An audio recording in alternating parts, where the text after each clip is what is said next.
Hello friends, in this video मैं implement करूंगा interface in C sharp with the help of example. जैसे हम class को define करते हैं तो उसके लिए हम यूज करते हैं कीवर्ड क्लास, और अगर हमने इंटरफेस डिफाइन करना है तो उसके लिए हम यूज करते हैं keyword interface. Now I am using keyword interface I math interface 1, और यहाँ पे हम एक एब्स्ट्रैक्ट मेथड बनाएंगे void add int num1 comma int num2।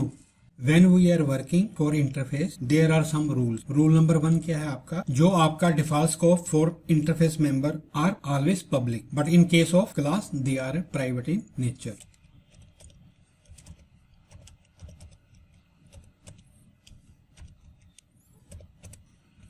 Now the rule number second is that by default जो भी आपके मेंबर्स होंगे इंटरफेस के दे आर एब्स्ट्रैक्ट। तो यहाँ पे हमें एब्स्ट्रैक्ट कीवर्ड लिखने की जरूरत नहीं है।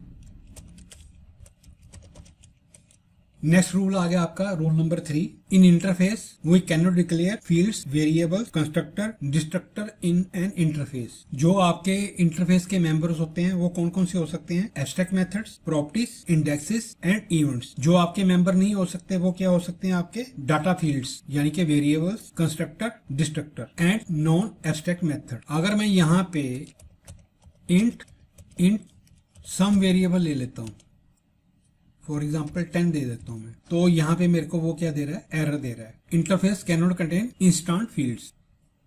Now the rule 4 is that interface can inherit from another interface in C sharp just like class inherited from another class. तो यहाँ पे मैं एक अनदर इंटरफेस बनाता हूँ, इसको कर लेता हूँ मैं कॉपी, और यहाँ पे मैं कर देता हूँ पेस्ट। अब इसका नाम रख देता हूँ मैं 2 which is inherited from math interface 1, और यहाँ पे मैं मेथड बना देता हूँ सब्ट्रैक्शन।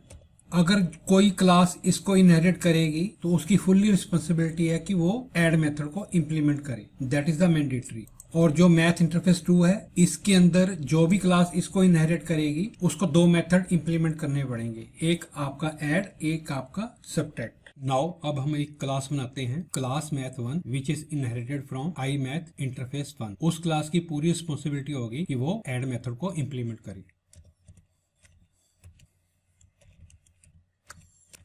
तो यहां पे हम डिफाइन करेंगे public void add int num1 int num2 bracket console.writeline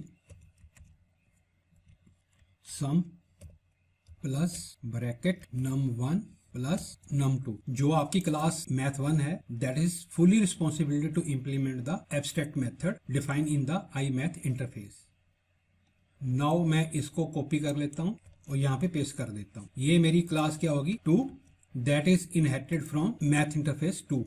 अब इस क्लास की रिस्पॉन्सिबिलिटी क्या है कि ये दोनों मेथड उसको इंप्लीमेंट करे। इसको मैं कर लेता हूँ कॉपी। अब ये दोनों मेथड इंप्लीमेंट करेगी और इसका नाम रख देता हूं मैं सब्ट्रैक्ट, और यहाँ पे subtract minus num1 num2।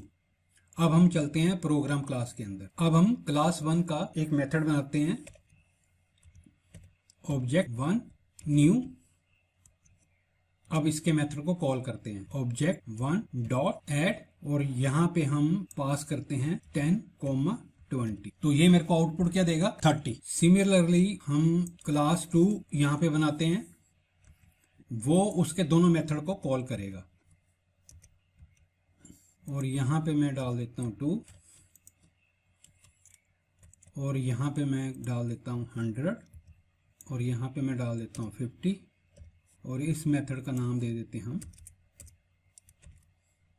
Subtract. तो क्लास 1 में हमने एक मेथड डिफाइन किया था ऐड, वो यहाँ पे इसको कॉल करेगा। और क्लास मैथ 2 के अंदर हमने इंटरफेस 2 को इंप्लीमेंट किया था, उसके अंदर 2 मेथड थे, तो that is mandatory class math 2 दोनों मेथड को इंप्लीमेंट करे। तो यहाँ पे दोनों मेथड को हम कॉल कर रहे हैं। अब इसकी आउटपुट क्या आएगी? 30, 30 एंड 50।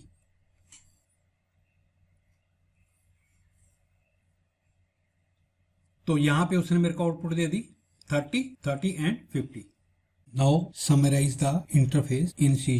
जो पॉइंट नंबर 1 है आपका, default scope of interface is public and default scope of class is always private. Second point आपका आ गया, every member of the interface is abstract, और हमें यहाँ पे कोई जरूरत नहीं है उसको एब्स्ट्रैक्ट मेथड लिखने की, by default they are abstract. In interface we can not define non abstract method, data field, constructor and destruct. अगर हमारे पास कोई इंटरफेस है तो वो हम दूसरे इंटरफेस से इनहेरिट कर सकते हैं, जस्ट लाइक ए क्लास। जब कोई क्लास इंटरफेस को इनहेरिट करती है तो उस क्लास की रिस्पॉन्सिबिलिटी है कि जितने भी उसके मेथड्स हैं वो उसको इंप्लीमेंट करेगी।